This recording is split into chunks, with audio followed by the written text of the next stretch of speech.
Mabuhay! Hindi na po ako magpapaligoy-ligoy pa sa paghahayag ng mensahe ng panaginip sa oras na ito upang hindi ka na po mainip sa paghihintay. Kaya ito na, sisimulan agad natin. Sa malawak na tanawin ng holistic knowledge and wisdom, ang panaginip ng isang indigong ahas ay isang simbolo na may napakalalim at kadalasang hindi nauunawaan ng karamihan.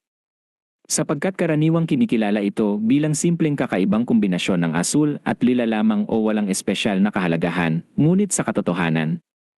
nagdadala ito ng mga lihim na mensahe na malalim na konektado sa pinakaloob na bahagi ng nananaginip na nagsasabi tungkol sa proseso ng espiritual na pagkakatauhan, pagtuklas ng mga lihim na kaalaman, at pagkakakilanlan sa mga puwersa ng pag-unawa sa mas mataas na antas na kadalasan ay hindi nakikita ng marami. Ang indigong kulay sa konteksto ng holistic na karunungan ay hindi lamang kumakatawan sa isang madilim na kulay ng asul o lila. Sa halip, ito ay sumasagisag sa angking kalinawan ng espiritual na paningin, ang lakas ng intuisyon na umaabot sa malalim na antas ng pag-isip, ang koneksyon sa mga sinaunang karunungan na nagmumula sa pinagmumulan ng buhay, at ang puwersa na nagdudulot ng pagkakaisa sa pagitan ng pisikal na mundo at ng mundo ng mga espiritu. Ang ahas mismo ay isang sinaunang arketipo na nauunawaan bilang simbolo ng pagbabago at paglago dahil sa kakayahang nitong magpalit ng balat. Ito ay kumakatawan sa pag-alis ng mga lumang pagkakahigpit ng karaniwang pag-isip at mga paniniwalang hindi na nagsisilbi sa ating espiritual na pag-unlad at ng pagyakap sa isang bagong antas ng kamalayan na puno ng karunungan at pagkakatauhan. Kapag pinagsama ang dalawang simbolo na ito, ang indigong kulay at ang ahas, lumalabas ang isang mensahe na mas malalim pa kaysa sa anumang karaniwang interpretasyon ng panaginip, na nagsasabi tungkol sa kahalagahan ng pagkilala sa ating mga kakayahan sa espiritual na pag-isip, sa mga yaman na nakatago sa ating subconscious na naglalaman ng mga sagot sa mga tanong ng buhay. At sa mga pagkakataong naghihintay para sa atin kung tayo ay magiging bukas sa proseso ng pag-unlad ng ating intuisyon at espiritual na paningin. Ang indigong ahas sa panaginip ay kadalasang kumakatawan sa ating intuitive self, ang mga aspeto ng ating pagkatao na konektado sa ating kakayahang makaramdam ng mga bagay na hindi nakikita ng mga mata, makaintindi ng mga mensahe na hindi maiparating sa pamamagitan ng salita, at makakaramdam ng koneksyon sa lahat ng nilalang sa universo. Karaniwang iniisip ng marami na ang intuisyon ay isang bagay na bihira lamang o kakaunti lang ang may kakayahang gamitin ito. Ngunit ang lihim na mensahe ng indigong ahas ay nagsasabi na ang lahat tayo ay may likas na kakayahan sa intuisyon na maaari nating palakasin at gamitin para gabayan ang ating buhay sa tamang landas. Halimbawa, ang mga sandali ng katinuan na nararamdaman natin kapag kinakaharap tayo ng mahahalagang desisyon sa buhay, kahit na walang konkretong ebidensya na sumusuporta sa ating pinipili, ay maaaring isang senyales na kailangan nating ibigay ng mas maraming pansin sa ating mga pakiramdam at hinala. O ang mga panaginip na puno ng mga simbolo at mensahe na tila hindi maunawaan ay maaaring nagsasabi tungkol sa ating kakayahang makatanggap ng mga mensahe mula sa ating mas mataas na sarili o mula sa mga puwersa ng universo. Ang indigong ahas ay dumadaan sa ating panaginip upang ipaalala sa atin na hindi natin kailangang maging isang profesional na manghuhula o espiritual na guro para gamitin ang ating intuisyon, kundi sa halip ay matutunan na makinig sa tinig ng ating sariling kaluluwa, tiwala sa ating mga nararamdaman, at hayaan itong gabayan ang ating mga desisyon sa buhay, at na ang kalinawan at lakas ng intuisyon na maaaring nakatago sa ating isipan ay maaaring magbigay ng direksyon at kapanatagan sa ating landas patungo sa mas malalim na espiritual na pag-unlad. Bukod pa rito, ang indigong ahas ay maaaring kumatawan sa isang malalim na proseso ng espiritual na paglago at pagkakatauhan na nagsisimula sa pagkilala sa ating mga tanong tungkol sa kahalagahan ng buhay,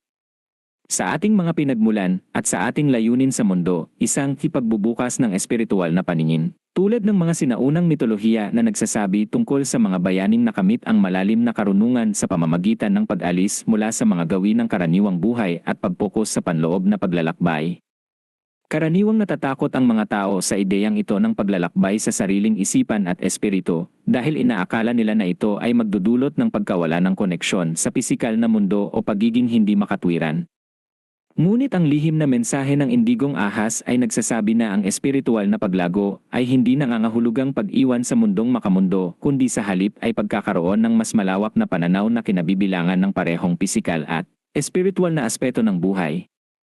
Sa panahon ng prosesong ito, natututunan nating maunawaan ang mga koneksyon sa pagitan ng lahat ng bagay, mga batas ng universo na namamahala sa lahat ng nilalang, at mga paraan upang gamitin ang ating espiritual na lakas para sa ikabubuti ng sarili at ng iba. Maaari itong magdala ng mga kakaibang karanasan at pananaw sa simula, ngunit sa huli, nagbibigay ito ng malalim na kagalakan at pagkakatauhan dahil natututunan nating mamuhay ng may malinaw na layunin at pag-unawa sa kahalagahan ng ating pag-iral. Ang indigong ahas ay nagsisilbing gabay sa paglalakbay na ito, bagamat maaaring mukhang misteryoso o hindi maunawaan sa una. Ito ay nandyan upang tiyakin na tayo ay sumusunod sa tamang landas ng espiritual na pag-unlad at na makakamit natin ang karunungan na nararapat sa atin bilang mga nilalang na may espiritu. Isa pang lihim na mensahe ng indigong ahas na hindi alam ng karamihan ay ang koneksyon nito sa mga sinaunang kaalaman tungkol sa mga sagradong agham at sa mga tradisyon ng mga mistiko, pilosopo, at mga tagapagtaguyod ng mga lihim na kaalaman na nagmumula sa mga sinaunang kabihasnan. Sa maraming kultura sa buong mundo, ang indigong kulay ay iginagalang bilang simbolo ng mga sagradong kaalaman na hindi ibinabahagi sa lahat, mga kaalaman tungkol sa paglikha ng universo, sa mga puwersang nagpapatakbo sa lahat ng nilalang, at sa mga paraan upang makamit ang pagkakatauhan sa pinagmumula ng buhay. Kapag ang indigong ahas ay lumitaw sa ating panaginip, maaari itong nangangahulugan na tayo ay tinatawag na buksan ang ating sarili sa mga kaalamang ito, na maaaring hindi matutunan sa mga karaniwang paaralan o aklat kundi sa pamamagitan ng ating sariling karanasan sa meditasyon, pagmumuni-muni, at mga pagkakataong makipag-ugnayan sa mga taong may malalim na kaalaman sa mga sagradong agham. Maaari itong magpahiwatig na may mga kasanayan tayo sa pagbabasa ng mga palatandaan ng universo, sa pag-unawa sa mga simbolo na lumalabas sa ating buhay, o sa pagpapagaling ng mga sakit sa pamamagitan ng puwersa ng isip at espiritu, mga bagay na hindi natin napapansin dahil mas nakatuon tayo sa mga pangangailangan ng ating pisikal na katawan at ng ating pang-araw-araw na buhay. Halimbawa, maaaring kailangan nating maglaan ng mas maraming oras para sa meditasyon at pagmumuni-muni, magbasa ng mga aklat tungkol sa mga sinaunang karunungan at pilosopiya, o makipag-ugnayan sa mga grupo ng mga taong nag-aaral ng mga sagradong agham upang matuto mula sa kanilang karanasan.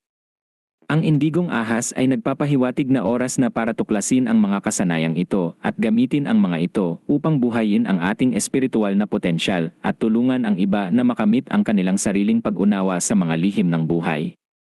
Bukod sa mga aspeto ng sarili, ang indigong ahas ay maaari ring magdala ng mensahe tungkol sa ating mga relasyon sa ibang mga espiritual na nilalang at sa mga sitwasyon sa ating buhay na tila nangangailangan ng malalim na pag-unawa at pagkakatauhan. Minsan, ang ating mga relasyon ay napapailalim sa mga hidwaan o hindi pagkakaunawaan dahil sa mga pagkakaiba sa mga paniniwalang espiritual o sa mga paraan ng pag-unawa sa buhay. Ang indigong ahas ay maaaring ipaalala sa atin na kailangan nating maging bukas at tanggap ng mga pagkakaibang ito, dahil ang bawat isa ay may kanya-kanyang paraan ng paglalakbay sa espiritual na landas at ang lahat ng mga landas na ito ay pantay-pantay na mahalaga. Maaari itong magpahiwatig na may mga bagay tayo na kailangang matutunan mula sa mga taong may ibang paniniwala at karanasan, mga aral tungkol sa pagiging mapagpakumbaba, pagiging maunawain, at pagpapahalaga sa iba't ibang paraan ng pag-unawa sa espiritu. Sa halip na hawakan ng mahigpit sa ating sariling mga paniniwala, ang indigong ahas ay nagsasabi na kailangan nating hayaan ang ating mga paniniwala na lumago at umunlad sa pamamagitan ng pakikipag-ugnayan sa iba, upang maging mas malalim at makabuluhan ang ating pag-unawa sa espiritu. Maaari rin itong magpahiwatig na kailangan nating maging mas maingat sa mga mensaheng natatanggap natin mula sa ibang mga tao at mula sa universo mismo, na makinig sa mga senyales na ibinibigay sa atin, at nagamitin ang ating intuition upang maunawaan ang mga kahalagahan ng mga mensaheng ito. Ang indigong ahas ay maaari ring kumatawan sa isang bagong yugto ng ating buhay na puno ng pagkakataong gamitin ang ating mga kakayahan sa espiritual na pag-isip at intuition para sa ikabubuti ng lahat. Minsan, ang buhay ay nagdadala sa atin ng mga sitwasyon na tila nangangailangan ng higit pa sa karaniwang paraan ng paglutas ng mga problema, mga sitwasyon na kailangan ng malalim na pag-unawa sa mga damdamin at pangangailangan ng iba, mga sitwasyon na kailangan ng kakayahang makita ang mas malawak na larawan ng mga bagay, o mga sitwasyon na kailangan ng kakayahang gamitin ang ating espiritual na lakas para tulungan ang iba na makamit ang kanilang sariling pagpapagaling at paglago. Karaniwang iniisip ng mga tao na ang mga gawain ito ay nangangailangan ng espesyal na kapangyarihan o biyaya mula sa mas mataas na puwersa. Ngunit ang lihim na mensahe ng Indigong Ahas ay nagsasabi na ang lahat tayo ay may kakayahang gamitin ang ating sariling espiritual na lakas para tulungan ang iba at gumawa ng positibong pagbabago sa mundo. Ang indigong kulay ng ahas ay sumasagisag sa angking lakas at kalinawan na nasa loob natin, isang enerhiya na nagbibigay daan sa atin na harapin ang mga sitwasyong ito ng may karunungan at pag-ibig. Kapag tinanggap natin ang mga pagkakataong ito ng may bukas na puso at isipan, natututunan nating mas mahusay na kilalanin ang ating sarili bilang mga tagapagpagaling at tagapag-udyok ng espiritual na pagbabago, matuklasan ang ating mga kakayahan sa pagbibigay ng suporta at pagpapayo sa mga taong nangangailangan, at makamit ang mga bagay na dati nating akalain na imposible. Ang indigong ahas ay nandyan upang gabayan tayo sa prosesong ito, upang ipaalala sa atin na tayo ay may mahalagang papel na gagampanan sa paghubog ng kinabukasan ng mundo at sa pagpapalaganap ng karunungan at pag-ibig sa lahat ng nilalang. Isa pang mahalagang aspeto ng indigong ahas na hindi alam ng karamihan ay ang koneksyon nito sa ating mga pangarap na may kinalaman sa paglikha ng mga bagong paraan ng pag-unawa sa espiritu at sa ating kakayahang magdulot ng positibong pagbabago sa paraan ng pamumuhay at pag-iisip ng mga tao sa ating paligid. Sa maraming kultura, ang ahas ay iginagalang bilang simbolo ng pagbabago at pag-inobasyon, ng kakayahang lumikha ng mga bagong paraan ng pamumuhay na mas maayon sa ating mga espiritual na pangangailangan. Ang indigong kulay ng ahas ay nagpapahiwatig na ang mga pagbabagong ito ay dapat na nakabatay sa mga prinsipyo ng karunungan, pag-ibig, at pagkakapantay-pantay, na kailangan nating turuan at ipakita sa iba upang makagawa tayo ng mga pagbabago na makakapagbigay ng positibong epekto sa buhay ng maraming tao. Karaniwang kinokontrol ng mga tao ang kanilang mga pangarap o mga ideyang makakapagbago ng paraan ng pag-isip ng mga tao dahil sa takot sa pagkakaiba sa iba o sa mga paniniwalang hindi sila makakagawa ng malaking pagbabago. Ngunit ang indigong ahas ay nagsasabi na ang mga pangarap na ito ay bahagi ng ating natural na pagkatao bilang mga espiritual na nilalang, at maaari nating gamitin ang mga ito bilang isang puwersa para sa pag-unlad at pagbabago ng buhay ng tao.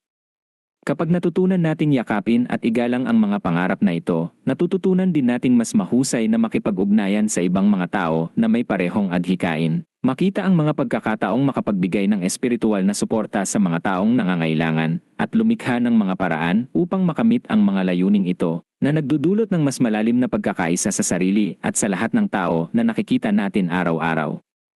Sa huli, ang pinakamahalagang lihim na mensahe ng indigong ahas sa panaginip ay ang pag-alala na ang tunay na kahalagahan ng ating pag-iral ay nasa ating kakayahang makamit ang espiritual na pagkakatauhan, makipag-ugnayan sa lahat ng nilalang, at ibahagi ang ating karunungan at pag-ibig sa iba, na hindi kailangan nating hanapin ito sa labas o sa mga material na bagay na pansamantala lamang. Karaniwang hinahanap ng mga tao ang kaligayahan sa mga bagong gamit, mataas na posisyon sa trabaho, o malaking halaga ng pera. Ngunit ang indigong ahas ay nagsasabi na ang tunay na kagalakan at kasiyahan ay nagmumula sa loob, sa pagkilala sa ating sarili bilang mga espiritual na nilalang, sa pagtanggap ng ating mga kakayahan sa intuisyon at espiritual na pag-isip bilang mga kasangkapan para sa pagbabago, at sa pagyakap sa ating tunay na layunin sa buhay na may kinalaman sa pagpapalaganap ng karunungan, pag-ibig, at pagkakaisa sa lahat ng nilalang. Ang paglalakbay tungo sa pag-unawa na ito ay hindi palaging madali. Maaari itong mangailangan ng maraming oras, pagsisikap, at pagpapakumbaba. Ngunit ang indigong ahas ay nandyan upang gabayan tayo sa bawat hakbang ng daan, upang ipaalala sa atin na ang bawat pagkakataong pag-unlad ng ating espiritual na kakayahan ay isang pagkakataon para sa paglago, at na ang kalinawan at lakas ng espiritu na nasa loob natin ay maaaring magbigay ng liwanag sa ating sarili at sa lahat ng tao sa ating paligid. Sa pamamagitan ng pagtanggap sa mensahe ng indigong ahas, natututunan nating maging mas malalim sa pag-isip, mas maunawain, at mas malapit sa ating tunay na espiritual na pagkatao, at sa gayon, maaari nating ibahagi ang ating karunungan at pag-ibig sa iba, na nagdudulot ng positibong pagbabago sa ating sarili, sa ating mga pamilya, sa ating komunidad, at sa buong mundo. Muli, maraming salamat sa pakikinig.